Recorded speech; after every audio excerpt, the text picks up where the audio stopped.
সেদিনকে বিপুল ভোটের মাধ্যমে জয়লাভ করতে পারি। আমরা হব 64 জেলার সেরা জেলা। আমাদের কিন্তু সামনে দুর্ভিক্ষ হয়ে আছে। আমাদের ভাইরা বিভিন্ন জায়গায় চাকরি করে, আমার ভাইরা ব্যবসা করে, সব জায়গায় কিন্তু বাধা বিপত্তি সৃষ্টি হয়ে যাবে। তাই আপনারা আপনাদের জন্য আমাদের জন্য আসুন, সমস্ত ভেদাভেদ ভুলে আমরা এক কথায় সামিল হয়ে একটি কথা বলি, আর কেউ না, সেলিমুজ্জামান সেলিমকে জয়লাভ করাতেই হবে।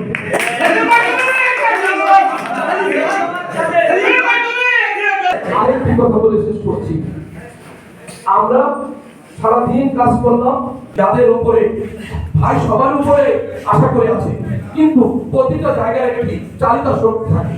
সেই চালিকা শক্তি যাতে যারা আছেন তাদের কাছে আমার একটু অনুরোধ থাকবে, ভাইরা কাজ করার সাথে সাথে ওই 12 তারিখে প্রত্যেকটি ভোটারকে কেন্দ্রে আনার জন্য আপনার অবস্থান থেকে যা যা করার দরকার তাই করার চেষ্টা করবেন।